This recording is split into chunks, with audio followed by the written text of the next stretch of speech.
මේ තමයි මගේ ගෙදර තියෙන්නේ. මෙතන ගෙට වතුර ගහනකොට මම බබාලා 3 දෙනාවත් අරගෙන මෙතෙන්ට ආවා. එනකොට මම පොඩි පුතා අරගෙන පාරෙන් පැන්න වතුර පාරෙන්. පායිනකොට මේ උඩ තියෙන්නේ අක්කාගේ ගෙදර.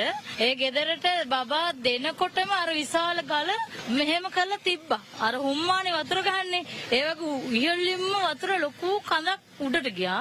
ඒකලේ පස් කඳේම නැවත මාව මෙහෙට පල්ලෙහාට ගහගෙන එනකොට මගේ අනිත් බබාලා දෙන්න මෙතන හිටගෙන හිටියේ කඩේ ගාව. මම බිමට පෙරලෙනකොටම මම දැක්ක මගේ දරුවෝ දෙන්න ගහගෙන යනවා. මං අර අතන ලයිට් කණුව ළඟින් පැන්න එතනින් එහා පැත්තට. පුවක් ගහ දිහායෙන් වගේ මම මගේ දරුවෝ දෙන්නව කොහොම හරි උඩට ගෙනාවා.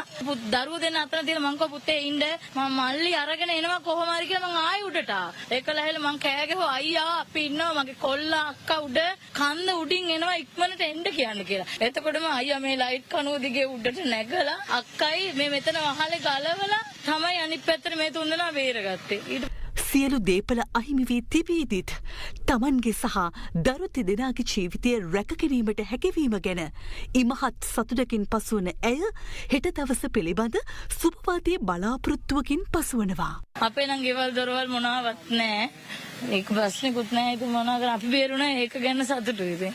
අර විදියට ඒක කියන්න බෑ මට මේ මොනවත් ඕනේ නැහැ. මං හිතුවේ මගේ දරුවෝ තුන් දෙනා මට ඉන්නවා කියලා. ඔව් මට තුවාලයි මේ මගේ අතපය හැමතැනම තුවාලයි. ඒ වුණාට මට කමන්නේ මං කිතුවේම මගේ දරුවෝ තුන් දෙනා ඉන්නවා. මට කිසි දෙයක් නැතුණා මගේ දරුවෝ තුන් දෙනා ඉන්න සතුට මට තියෙනවා.